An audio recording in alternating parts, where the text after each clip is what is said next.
கொடநாடு வழக்கில் எடப்பாடி பழனிசாமி கைது செய்யப்படுவது உறுதி என்று பன்னீர்செல்வம் அவர்கள் வெளியிட்ட வீடியோ தற்பொழுது வைரலாக பரவி வருகிறது.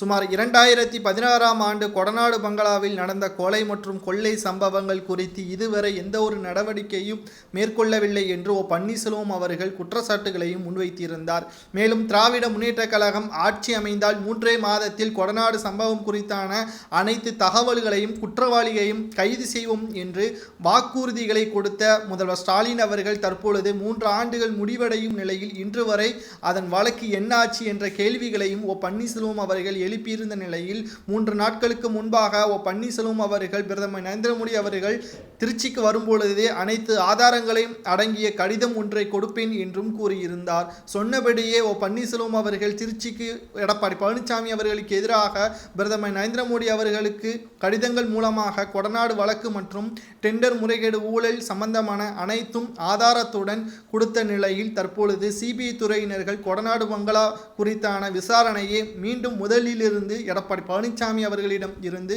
விசாரணை செய்வதற்கான அனுமதியையும் தற்பொழுது பெற்றிருக்கிறது. இன்று மாலை எடப்பாடி பழனிசாமி அவர்கள் சிபிஐ துறையினரால் கைது செய்யப்பட்டு டெல்லிக்கு அழைத்து செல்லப்படுவார் என்றும் எதிர்பார்க்கப்படுகிறது.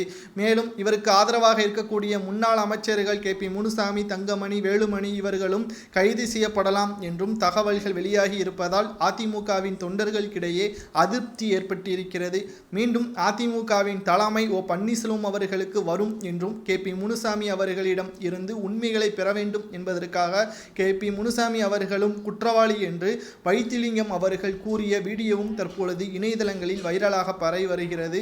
ஆரம்ப கால கட்டத்திலேயே புரட்சித் தலைவர் ஜெயலலிதா அவர்கள் வாழ்ந்த இடமான கொடநாடு பங்களாவை நாங்கள் கோவிலாக கருதுகிறோம். ஆனால் எடப்பாடி பழனிசாமி என்ற துரோகி அங்கும் கூட ஊழல் செய்தும் துரோகத்தை விதைத்து விட்டான் எடப்பாடி என்று கடுமையான குற்றச்சாட்டுகளை முன்வைத்திருக்கிறார். இனிதான் எங்கள் ஆட்டம் ஆரம்பமாக போகிறது என்று பன்னீர்செல்வம் அவர்கள் கூறியுள்ளார்.